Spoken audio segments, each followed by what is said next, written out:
When I say filters, you probably think about settings on your phone or software, but actual filters, the kinds you add to your lens before taking photos, are the original heroes.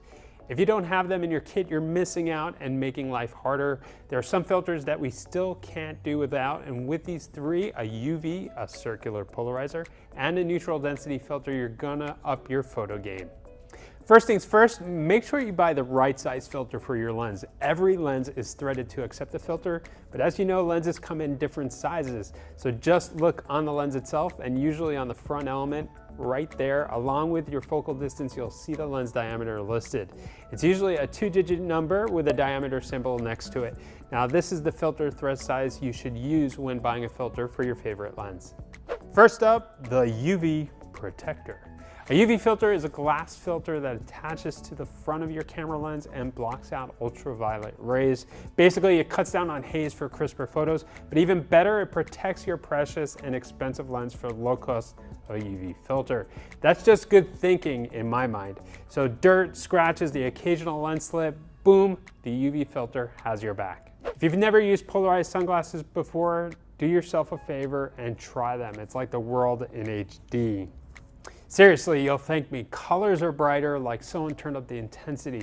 That's because the polarizer cuts down on the component of polarized light reflecting off of moisture and pollution in the sky, and this in turn makes the sky really pop. It increases contrast and saturation, and I know you like that. And when you get shots of the water, it's magic, cutting down reflections and glare. It's useful when photographing people wearing glasses because it cuts glare so you can see their eyes.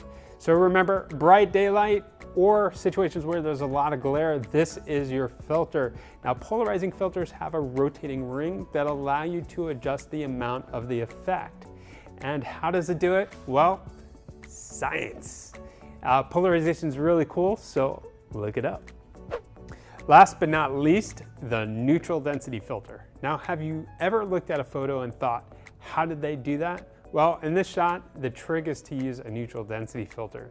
These filters simply cut out the amount of light that will hit your sensor. They come in different strengths, and you can easily select the one you need by figuring out how many stops of light you want to reduce. Altura Photo has a convenient ND filter set that comes with 3 filters, an ND2, an ND4, and an ND8, which will reduce the amount of light that passes through the lens by 1, 2, and 3 stops. You can also stack the filters to achieve a total of 6 stops of light reduction. It would be impossible to get a long exposure during the day without one, and like this shot, if you tried to shoot without an ND filter, your picture would be a washed out mess. That's why when you want to shoot at a slower shutter speeds during the day or at wider apertures, a neutral density filter is a must-have. Now, an ND filter is not just for long exposures. It's a great tool to use when doing portraits outdoors in brightly lit environments. Say you have a 50 or 85mm fast aperture prime lens, but when you tried to shoot it wide open on the beach to isolate your subject, your image was getting washed out. Put on an ND filter and you'll cut some of the light, letting you open up your lens for that smooth bokeh effect. Now, I definitely recommend keeping these filters in your camera bag at all times. Buy a set for the lenses that you use most often. Altura Photo has some great filters that won't break the bank. One of their most popular sets is the Professional Photography Filter Kit, which comes with a UV, a circular polarizer, and a neutral density filter, which is available in most lens sizes. The filters come in a nicely padded protective pouch that is easy to store in your camera bag. Do you have any tips or hacks on using these lens filters? Drop us a line in the comment section below, and as always, thanks for watching.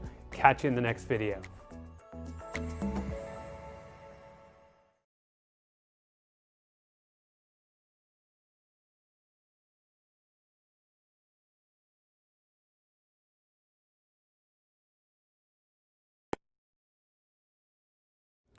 Hello again, Izzy at Digital Goja. Look at what I have in my hands.